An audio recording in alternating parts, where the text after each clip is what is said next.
He just said, like, yeah, I have such a close relationship, actually probably closer than some of his own kids, but I would never take advantage of that very personal grandfatherly relationship. I would never use his name. I would never use his name to tell you how close we were so that you can trust me more. But in saying that, do you trust me more? Like... Hello, I'm Ryan Fisher, joined by Carah Burrell.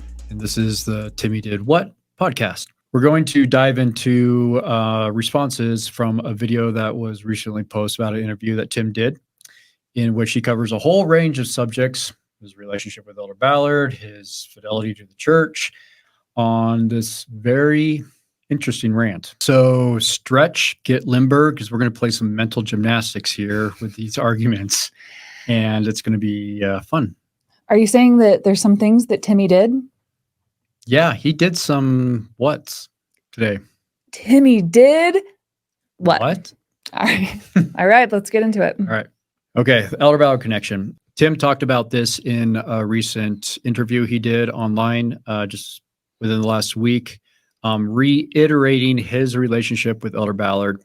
This is an important story to him. He makes a lot of claims about his relationship, and these are pretty bold claims, especially after the church denounced him, issued a public statement back in September denouncing him as somebody that took advantage of his relationship with Elder Ballard. And so he is still beating the drum that Elder Ballard and him were very close, good buddies, good friends. And Catherine even just reiterated 2 days ago in an interview that Elder Ballard had no knowledge of that statement, no knowledge of the church's statement. And we're going to get to what she says also. So they all got. I was very close friends with President Revengeful Ballard, very close. And this is a sensitive topic, but I'm going to go here with you right now. Like, so close, we took trips together. I was in his house. He would call me. I saw him probably once or twice a month. And I'll ask this guy, and Coop, you'll be talking a little later. How close a relationship did I have with Revengeful Ballard?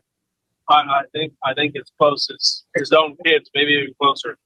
That's the truth, okay?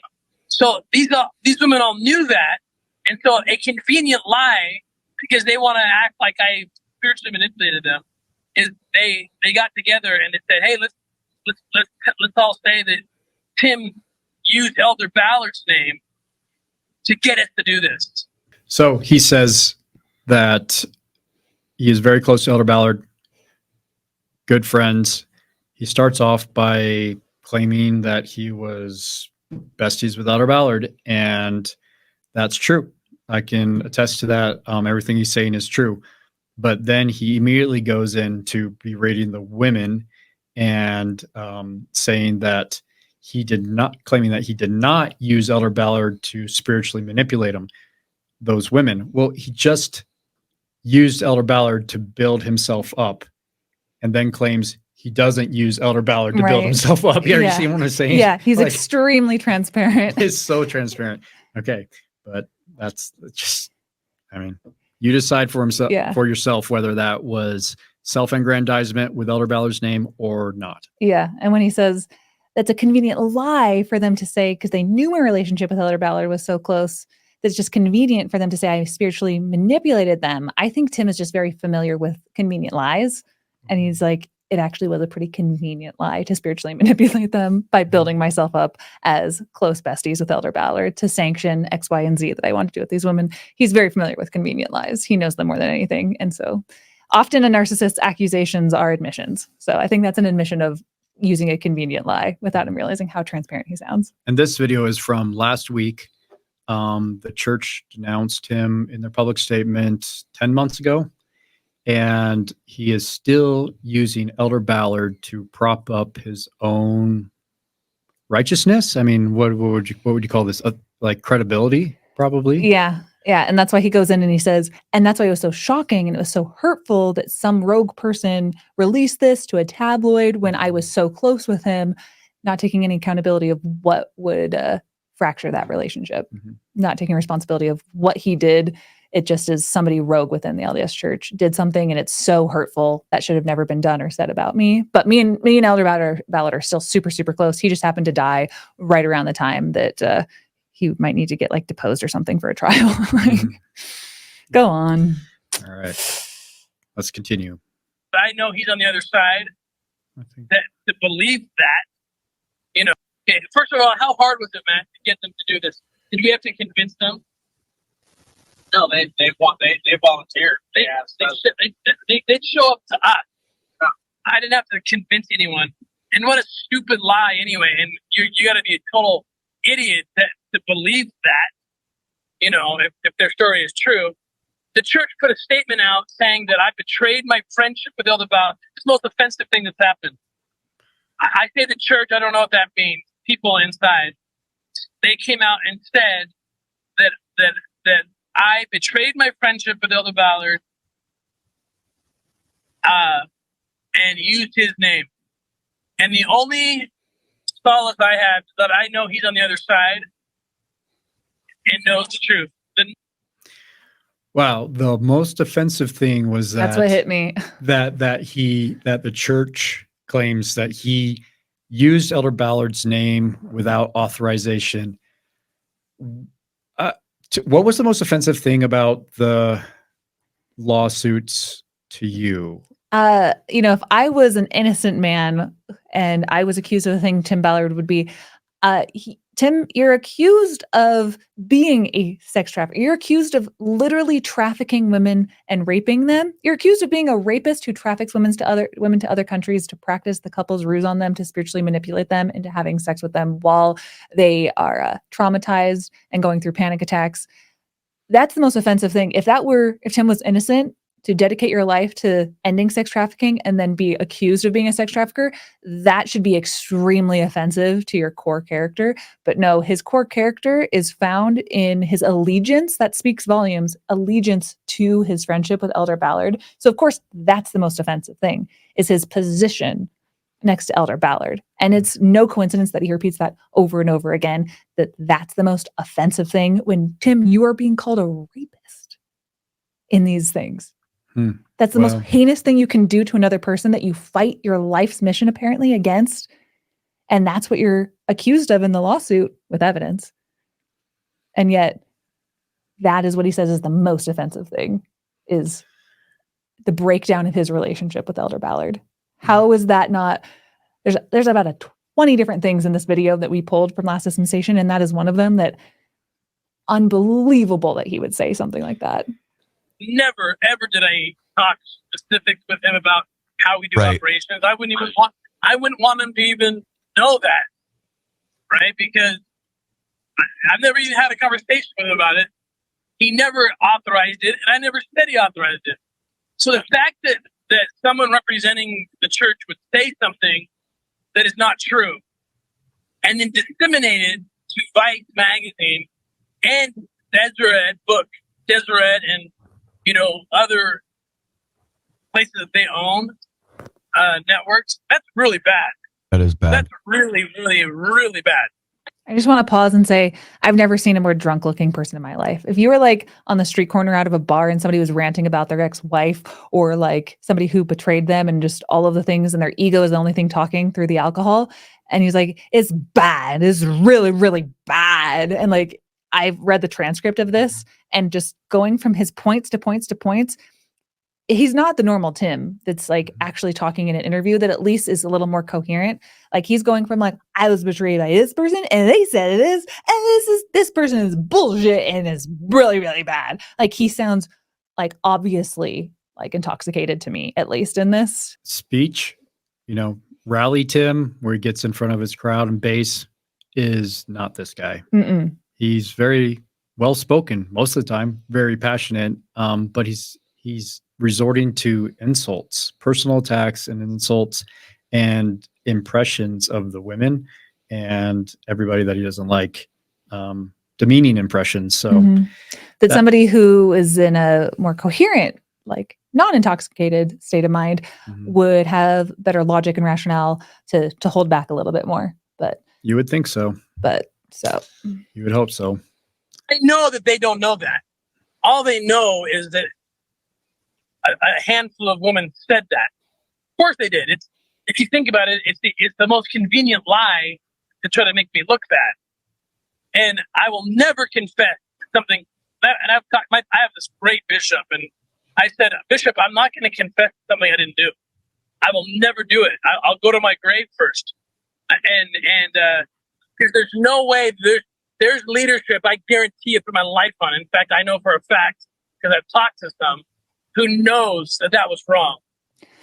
Couple other things I like pointing out: the liars of the lies. The separate part of this interview, if you notice how he just said that I have this bishop that is like, never confessed anything you didn't do. And in a separate part, he's also said, like, I've gone to my bishop and said, should I just like make this go away? Should I just confess? Should I just do it? Like, and that he tells kind of two different stories. It's like, did you say you were never going to confess and you'll never admit to something? Or do you also sometimes say, I'll just confess? So he plays it both ways.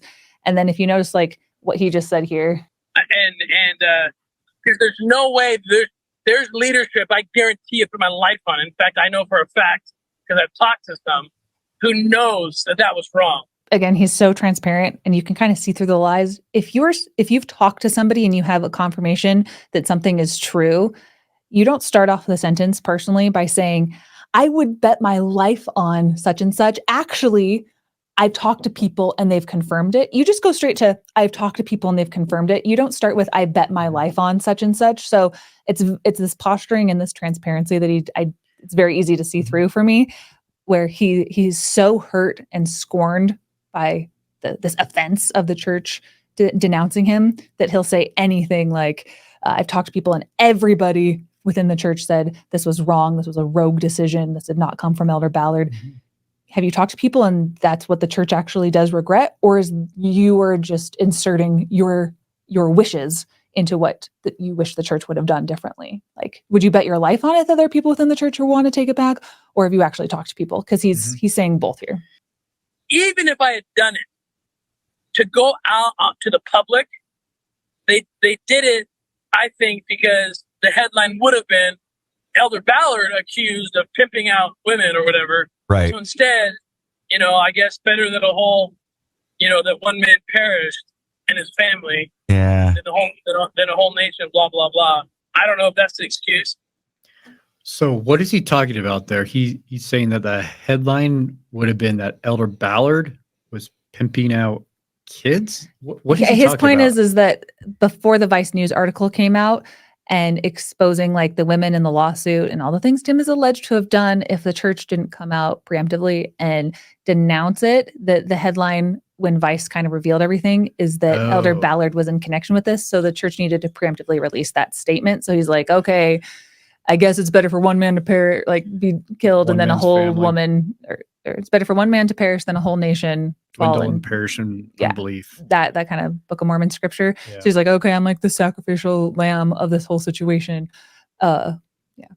So he's saying that the Vice News article was influenced by the church who wanted Tim to be the fall guy for Tim's questionable behavior and not Elder Ballard. Mm-hmm. I get that's logic. Man, I honestly I feel sorry for Tim here. I feel sorry. He's obviously very hurt, very angry. This angry, raging rant. Man, he was a good friend of mine, and it's sad. I'm just really sad at where he's ended up.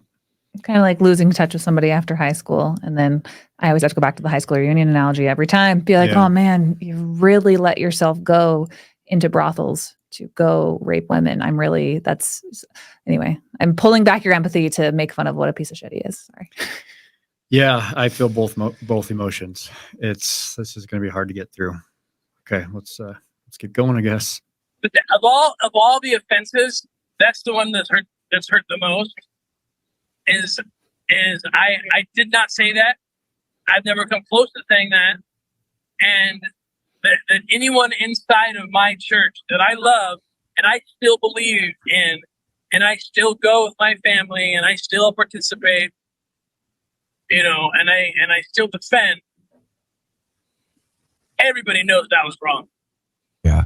There's no one that would say, Well- "Oh, that was the right thing." That's what Jesus would do. He'd go put an article out in the Jerusalem Times and say, "Hey, guess what? I found someone who's unworthy, or who what they say. I committed an immoral act." What would Jesus do? I mean, Jesus did call out the hypocrisy of the Pharisees, Mhm. the hypocrisy of the Jews, the elevating one principle over another. Mhm.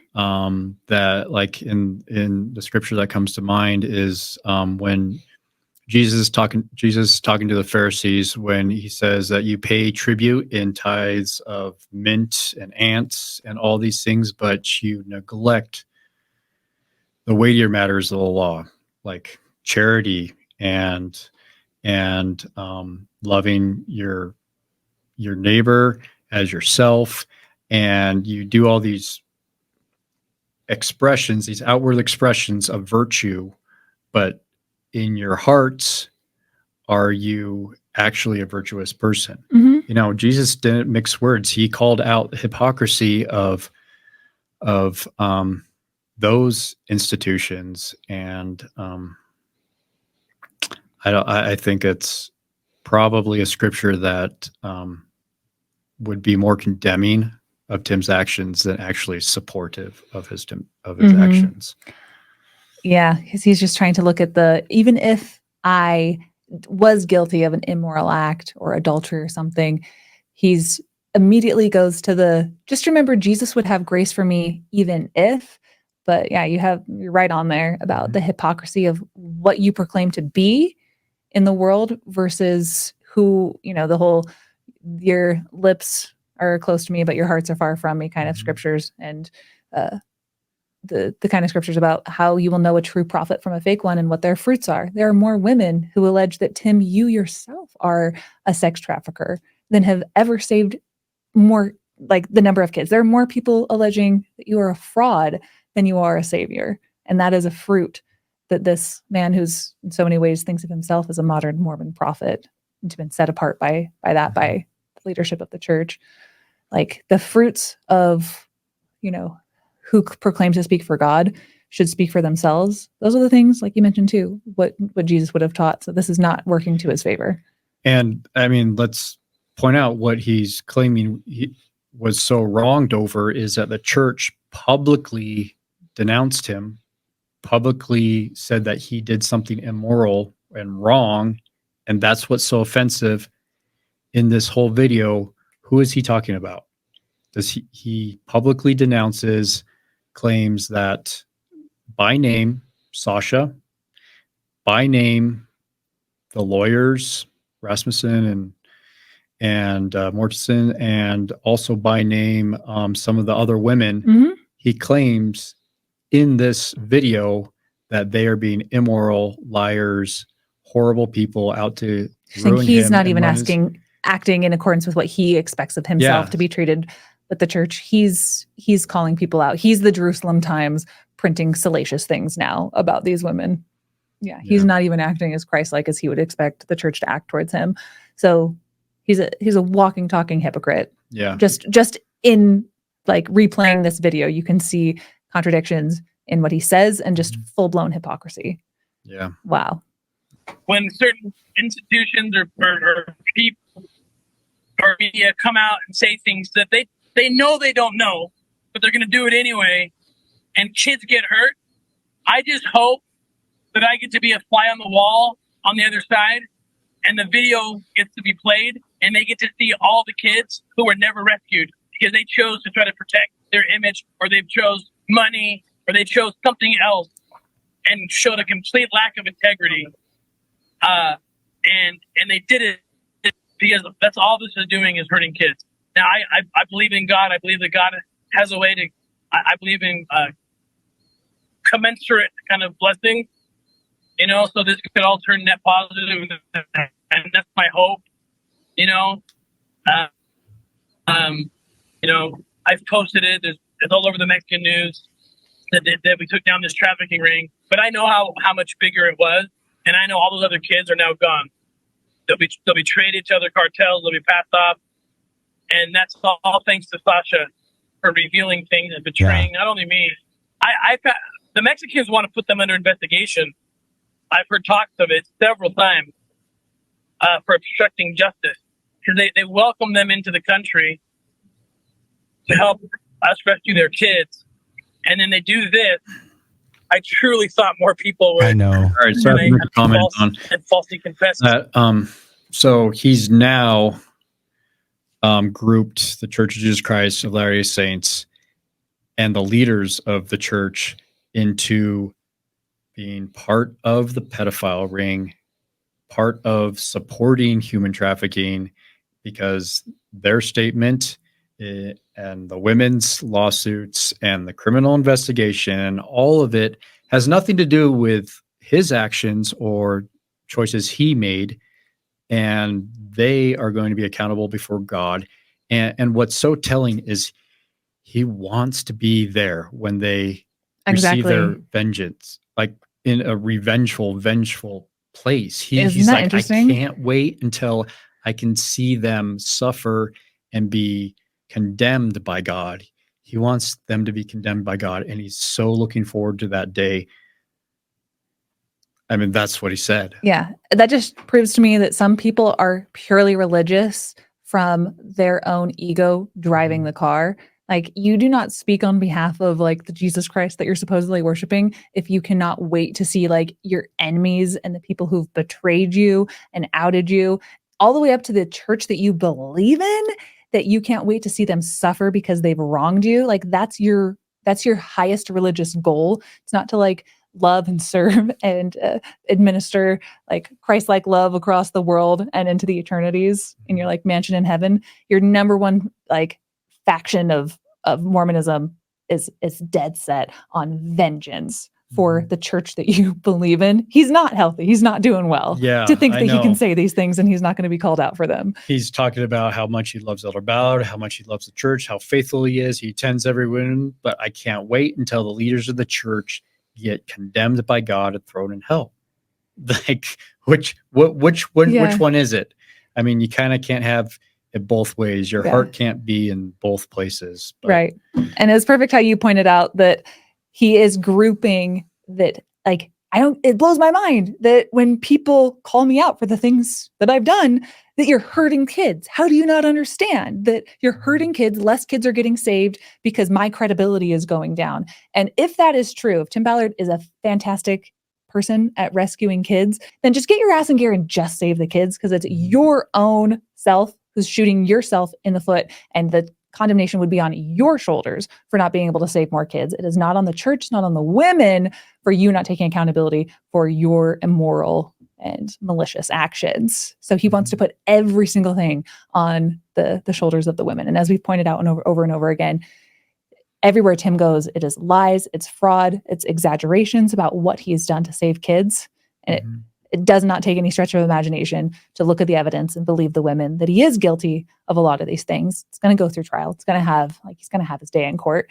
But up to this point, everything is still just a deflection of the condemnation of the church. None of it is on his shoulders. But if you're going to be such a great guy at saving kids, it's just unthinkable that, like, you could not have any remorse or a shred of self-reflection that maybe you're not the best at saving kids. The question that I hope that someday he'll be able to honestly take a look at, and I don't mean this to be insulting to Tim, but I ask, where are your supporters? The church is run from Tim. His own organization, O.U.R, has ran from him. Obviously, Deseret Book is no longer publishing his books. People that have worked very close with him have publicly come out and in opposition. Eric Mustos, Jimmy Rex, and I can think of probably a half a dozen or more people that I know personally that don't want their names in this saga, that have worked directly for O.U.R as directors, as high up as board members. They're not running to Tim's aid to defend his honor and his reputation. And how many people need to jump off the bandwagon before he takes some self-reflection and say, all right, maybe I screwed up. Maybe I let my ego go unchecked for too long and I did something wrong. I see no room or not even a shred of remorse or regret or admission like of, giving up any leeway that things might at this couple's ruse might have not gone as swimmingly as he proposes that it's gone, that he might have not acted in complete moral integrity the entire time. He has no wiggle room to say that he's done any, all the way including the fact that there is his semen on Celeste's skirt, that should never happen in a child sex operation. So he can't even admit that at some point, yes, like something happened where I had to, like, you know, crank one out, that like he can't admit that he has ever expelled sexual fluids, even though there's DNA evidence of that. Like on every turn, he has no self-reflection and no admission of anything. He's stuck with his story this entire time as mountains of evidence have come out against it. Yeah, no accountability. That's the word I was looking for. Elder Ballard has not issued a statement in support. Glenn Beck has not issued a statement of support of his reputation and character, and countless others. So if he has all these leaders that he's talked to personally that know the truth, where are their statements of his support? How about his bishop? How about the stake president? Where are his supporters? And that right Wait, play that. there is an innocent man's face. That is an innocent man. If you've ever watched depositions or interrogations, when people talk like that, Tim, they are innocent. Case closed. Case closed. Moved. Ladies and gentlemen, that is what an innocent man sounds like when they speak with conviction, because they have so much to lose and their entire reputation and fame built on something, and they speak very matter-of-factly, directly, sometimes slurring their words and with a lot of justifications for smearing the names of their victims. That's when you know they're innocent. The more slurring and smearing, the more innocent the person is. Because why would they say such horrible things if it wasn't true? Makes That's no an innocent sense. man right there. Innocent man. He screams at the family of Elder Ballard that he's like, I would never use his name for my own benefit. Who is he talking about in this entire video? Whose relationship is he exalting as his own personal special relationship? Who is he claiming that he has a relationship with that's probably more, that's closer than the man has with his own kids? I think that's so interesting, so transparent. Like when people don't realize what they're saying, he just said, like, yeah, I have such a close relationship, actually probably closer than some of his own kids, but I would never take advantage of that very personal grandfatherly relationship. Never use his name. I would never use his name to tell you how close we were so that you can trust me more. But in saying that, do you trust me more? Like, you're saying the quiet part out loud, brah. Yeah, the quiet part out loud. Your stream of consciousness out loud. Yeah. But it's not veiled. It's got to be more veiled. I don't know. He's convinced of it, though. So, But they didn't come to me. They didn't come to me and say, hey, Tim, these women saying that you used Elder Ballard's name, and you never. So let me ask you this. If you're truly looking for truth, I've been an investigator for 20 years. Believe me, if you really want truth, you're going to at least go to the other side and give them a chance. But the truth didn't matter, Troy. The truth didn't matter. So again, he's calling out the institution of the LDS Church as apparently not even coming to him before they issued this denouncement and the breakdown in the relationship. And he's saying that as an investigator for the last 20 years, he knows more about how to find truth than the Mormon Church that he believes in and upholds as the one true church. He literally just stated, if you're really looking for truth, you would get my side of it. They didn't. The church is not after truth.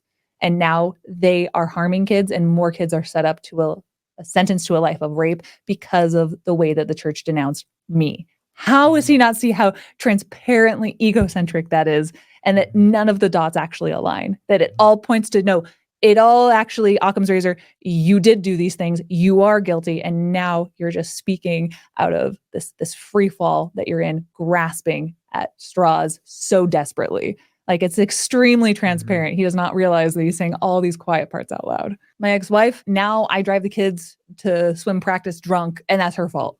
That's the error of Tim Ballard, is everything is everybody else's fault except for mine. I have never done anything wrong. I am the person who drives them to swim practice. How could I be the bad guy? How could I be the bad guy when I'm the one driving the kids to swim practice? Are you telling me that I'm doing a bad job driving them to swim practice? Oh, you think I'm doing it drunk? Well, how can I? But I'm doing a good thing while I'm drunk. Is that a problem for you? You don't want me to drive them to swim practice. I just want you to drive them drunk. So you don't want me to drive them to swim practice. That's basically his logic. What mattered was PR. What mattered was avoid a headline that might say something negative about Elder Ballard. So let's destroy a family. Let's hurt a family. I can't tell you how badly it hurts. Of all the hurt, that statement is the thing that hurts the worst. Dirty laundry. I just am grateful I have peace in my soul knowing that I did not do that. I just cannot believe, decided whoever it was to go ahead and put out something that they knew that they didn't know. They might have suspected. Maybe the girls are telling the truth, but they knew they didn't know, because you can't know something that's not true. So they knew they didn't know, but they went for it anyway. And as a consequence, has put a family who has been faithful. Okay, could you interpret? All right, Quick interjection. yeah, interpret that for me. Okay.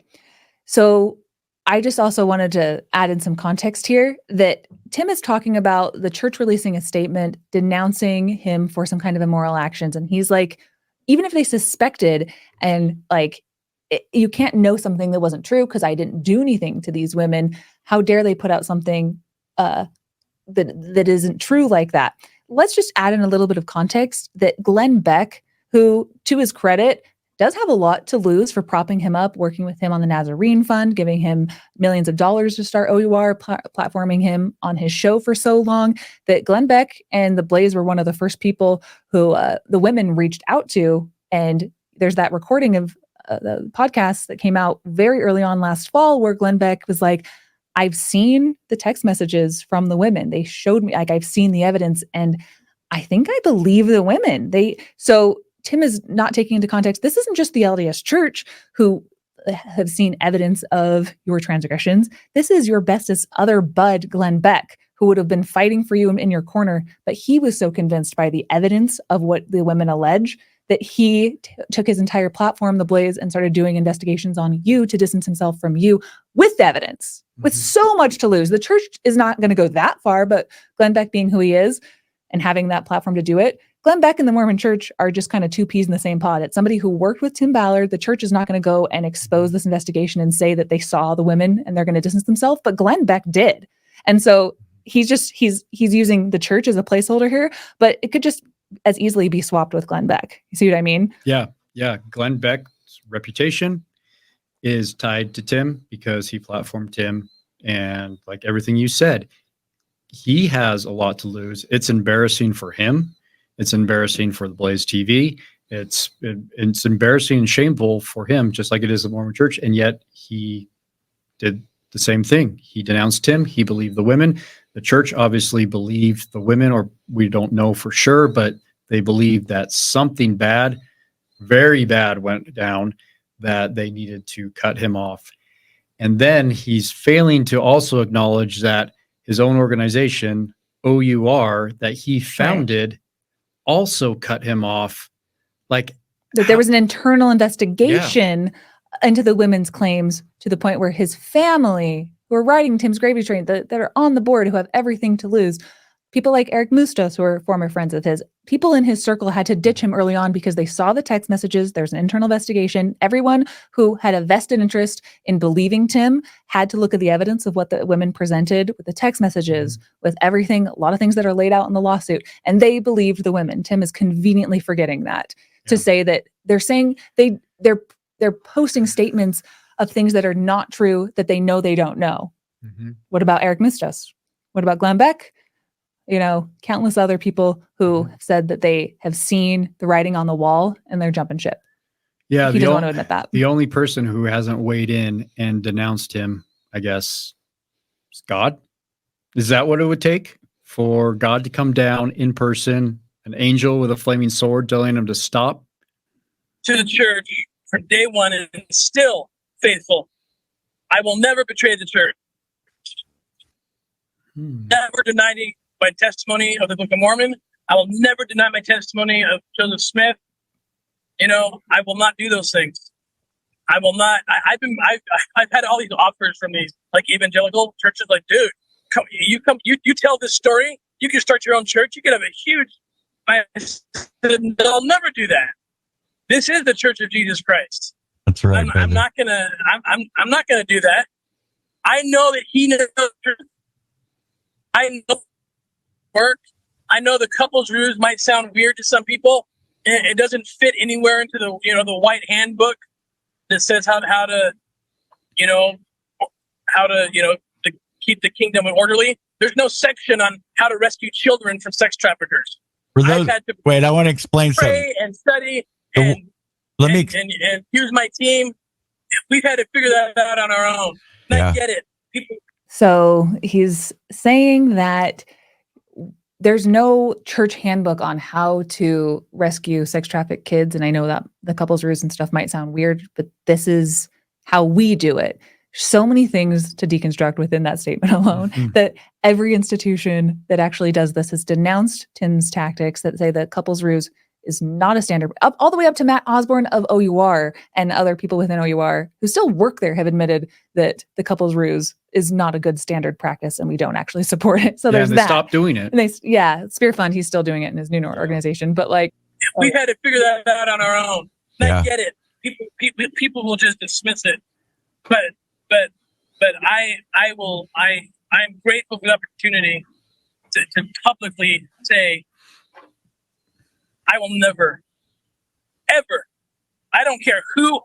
There's not one person on this planet that if they came to me, unless it was God himself, an angel or something, that says, sorry, we need you to lie to protect, Elder Ballard's name from defamation. So I just, again, want to say that his point there was this might sound weird to people, the couple's ruse, but there's no instructions from the scriptures or from the church on how to get these things done. And Ryan, do you think it's kind of telling that somebody who claims that, this child sex trafficking is this gazillion-dollar a year industry, which I'm sure it is, a real thing, of course, it's a real problem that it has to be addressed in the world. And that Tim, from the time that he's used Janet Russin as his psychic for his main source of intelligence to find no one in Haiti, and his solution is always at the forefront. There's no answers in the scriptures for how to do this. So my team, we've prayed, we've read, this came by revelation from God is a lot what he said about the couple's ruse on why he thinks it's going to work. That it's not the couple's ruse might sound weird because we've gone to the best agencies and this is a tactic that they use that has a lot of success. He is an isolated person who solely thought up the couple's ruse and implemented it with horrendous results. It's completely being condemned by every other reputable sex trafficking organization. But at the forefront, it's God gave this to me. This is what we've prayed about that we should do. And it would only be stopped if God told me to stop doing it or that I should confess to something I didn't do. I think it's very telling, very transparent that his interpretations of what is being fed to him by God is all that really matters. And he will only change his tune if God's going to come to him. And God is his own brain. God is his own ego. And it's not going to come to him to tell him to confess. There's no possible way that the couple's ruse, with all the trauma that's been incurred under it, that it could possibly be anything except for just, Tim's own ego and his own sexual deviance. Yeah. And rewinding, Tim started in the Department of Homeland Security as a special agent combating child sex slavery and human trafficking.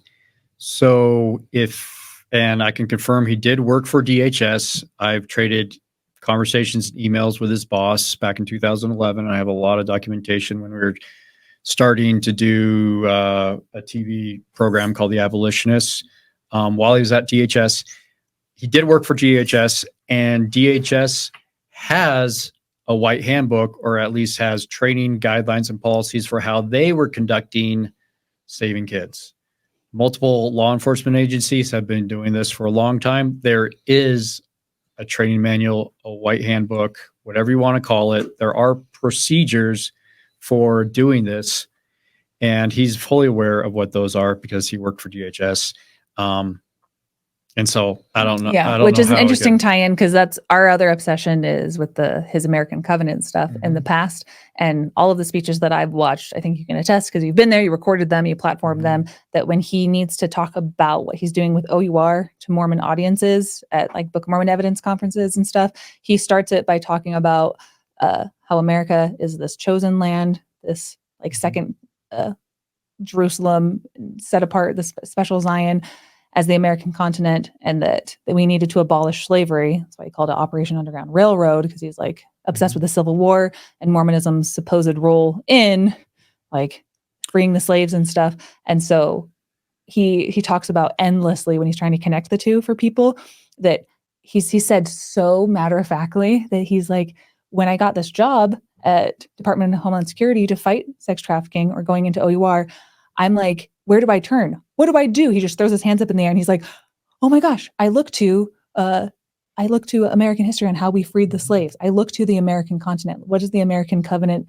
I look to the American covenant and the Book of Mormon of how when we are in covenant with God to restore this nation to a righteous and prosperous land, the answers are within American history and they're within the Book of Mormon on how to save sex trafficked kids around the world. His manual, he holds it up. I have videos of him holding it up and saying, the manual for how to end sex trafficking, holds up the scriptures, triple combination, Mormon scriptures, Bible, Book of Mormon. It's right here. It's in this. It's in the story of restoring the American covenant to the American continent. And that is what's horrifying to me at the amount of millions of dollars he's had at his disposal. And his main source of intelligence, a psychic, and then his main manual, he does not look to standard like procedures and protocols that have been established by industry experts. He goes to his kooky Mormon book written by Joseph Smith. That's what he goes to as his religion. So again, it's very telling that the thing that hurts the most is the church breaking off the relationship with him and Elder Ballard bringing him down a peg when that's all he wants is to be like seen as the most spiritual guy who's saving kids under the direction of God. So to be cut off from his church's leadership and that relationship, that's gotta hurt. Do all that make sense? Yeah. He moved away from law enforcement, DHS, and really became obsessed with religious ideology, religious dogmas, and Old Testament doctrines, and sees his entire worldview through the lens of an Old Testament God, a vengeful, angry, seriously, Old Testament God, and that it's a very black and white world. And so that's problematic when you're running a nonprofit in the modern age.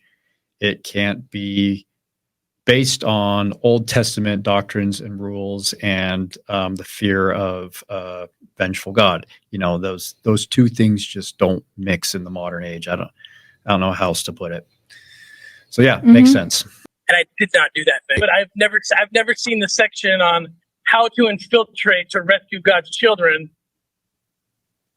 who have been kidnapped and trafficked. Well, there's no section on that. We have unconventional means all throughout the scriptures where God asked men to do things that were not the norm, like Nephi cutting Laban's head off. He asked Abraham to lie about his wife. And while those are problematic already to begin with, they're not really good to be used for like the average church member alone, let alone somebody who thinks of themselves as a prophet and has this prophetic mantle and is called by God and has everything sanctioned by an apostle of God. Like, yeah, that's not a good thing to say. God has unconventional ways to achieve his, like the means to his ends through murdering people and having affairs, with concubines. Like none of that is good. Abrahamic tests, like on their face, they're not good, but they're definitely not good for a person who thinks of themselves as a prophet. Yeah. With a second anointing ceremony, possibly. Like with no consequences, you're not making the point you think you guys are making. Yeah, your defense being, well, hey, God asked Nephi to behead Laban in the Book of Mormon. So what I'm doing, hey, it's not beheading people, but it might be okay and sanctioned by God. Like, those are not the examples from the scriptures that you should be latching onto, because those things in the Old Testament, those Abrahamic tests, Abraham sacrificing Isaac on an altar, all of the strange things in the Old Testament and the scriptures have been used by multiple absolute genocidal maniacs to justify wars, to justify killing other people, to justify doing heinous crimes against humanity. It's an extremist position. It's a fundamentalist position that I don't think has led to very many good fruits. Even if you believe that those prophets at like one time, an exception, you believe in those scriptures and God had an exception for this one thing, you would have to admit that various religious figures, fanatics, cults have also pointed to unconventional means to carry out their actions as well, pointing to those. So this is not making the point that you think it's making, brothers. Yeah.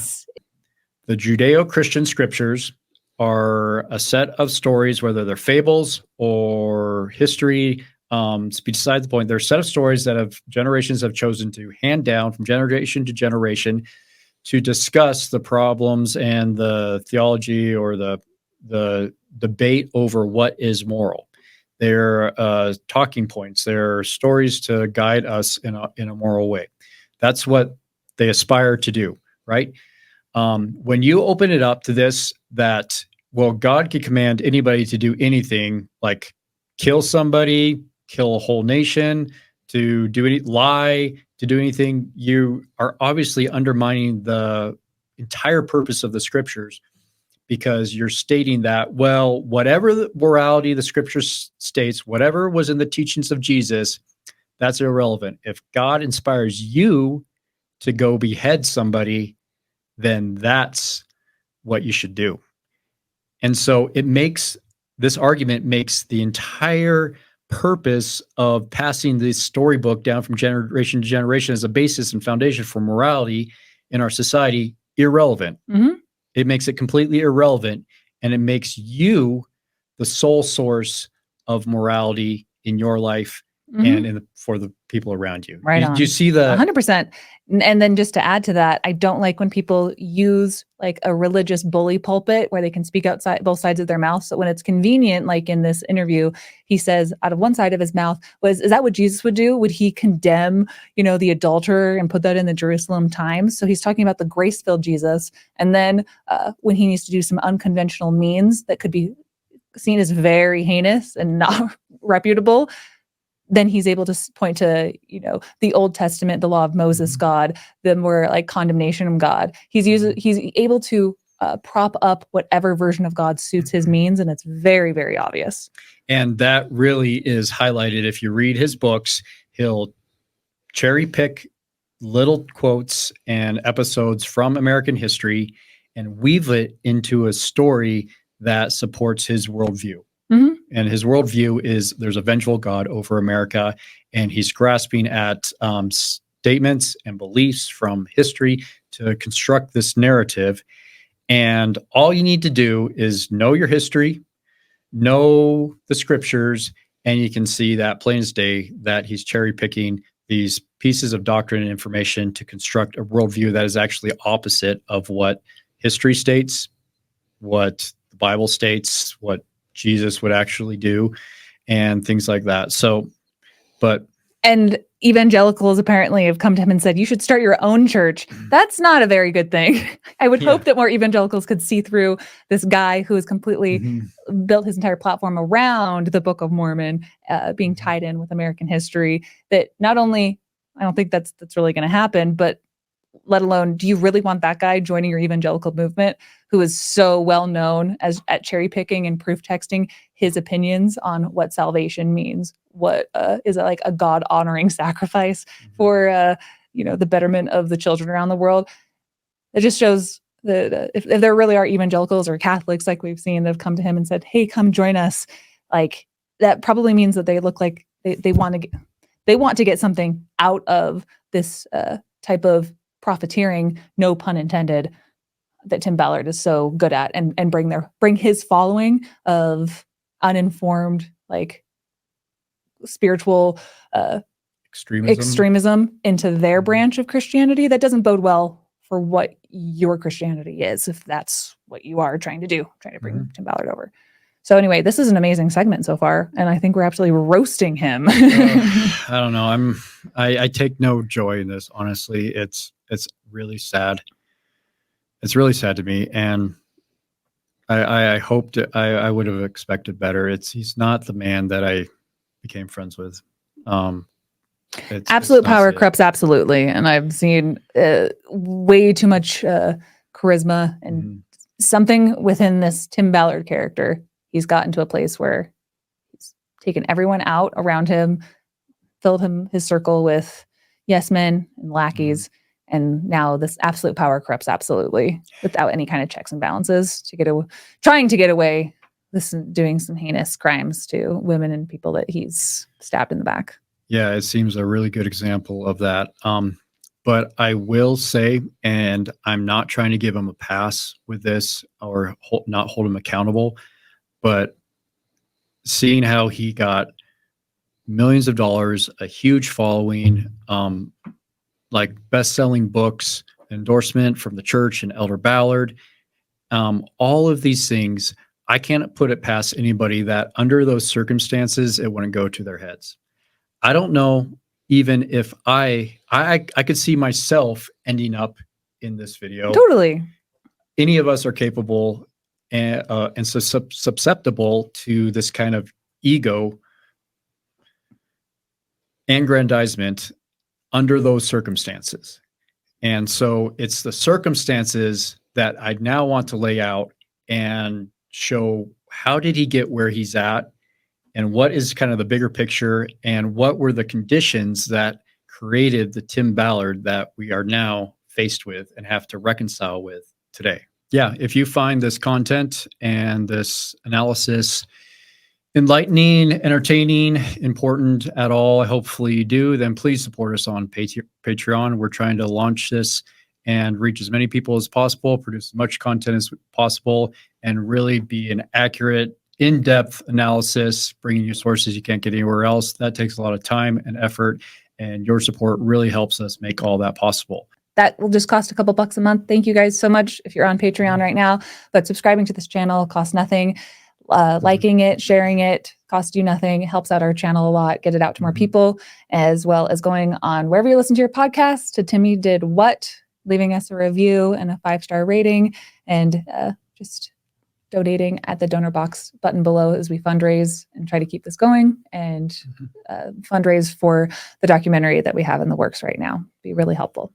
We have a ton of documentation that I'm really excited to share with you that really painted the picture of what Tim and Elder Ballard's relationship looked like, the role the church played from the very beginning, before O.U.R, all the way to the present day. And we can't wait to share those with you in the next podcast. So tune in for the next episode of Timmy Did What? Is this evidence that you're going to show us? I can't wait. Show it to us now. You'll have to wait for the next episode.